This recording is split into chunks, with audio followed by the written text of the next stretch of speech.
ત્યારે ખબર પડી કે મારી કોલેજની 6 મહિનાની ફીસ પણ મારી જાતે પે નથી થતી. બરોબર.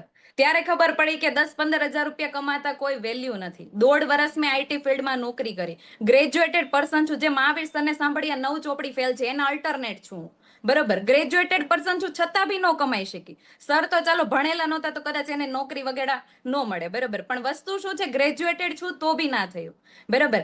આજથી 7.5 મહિના પહેલા બિઝનેસનું સ્ટાર્ટઅપ કરેલું છે. જેમ તમે અત્યારે સેશનમાં બેઠા છો એવી જ રીતે મેં સ્ટાર્ટઅપ કરેલું હતું. ડર મને લાગતો હતો કે ભાઈ ઓનલાઈન સિસ્ટમ છે, કેવી રીતે ટ્રસ્ટ કરું. બરોબર. કારણ કે અત્યારે ફ્રોડ વગેરે વધારે થાય છે. એટલા માટે જો એક શરૂઆત કરી 7.5 મહિના પહેલા, મારી અહીંયા કોઈ તમને ઇન્કમ ક્લેમ કરવા નથી માંગતી. આસિસ્ટન્ટ મેનેજરના લેવલ ઉપર વર્ક કરું છું. બરોબર. સારા બાપની દીકરી છું તો આખો દિવસ ઘરે બેસીને વર્ક કરું છું. બરોબર. જોબ તો મેં પહેલા જ મહિને છોડી દીધી. અત્યારે મહિને 60,000 થી 70,000 પ્લસ ઇન્કમ જનરેટ કરું છું. અહીંયા તમને ક્લેમ નથી કરતી, મહેનત કરીને કમાવ છો. અહીંયા કોઈ તમારે શેર બજારનો ધંધો નથી. 50 નાખશો લાખ મળશે. બરોબર. જે લોકોને મફતમાં કંઈક કરવું છે એ બી આ સેશન નથી એના માટે બી. બરોબર. આપણે ભગવાનને દીવા કરીએ ને ત્યાંય અગરબત્તીની જરૂર પડે છે. ત્યાંય 200 રૂપિયા તો 200 રૂપિયા ખર્ચો લાગતો હોય. બરોબર. એટલે મફતમાં તો આજના સમયમાં કોઈ વસ્તુ પોસિબલ નથી. થોડું ઘણું રોકાણ તો ગમે તે જગ્યાએ લાગતું હોય છે.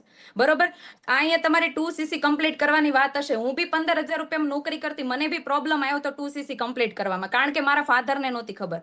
કારણ કે ફાધરને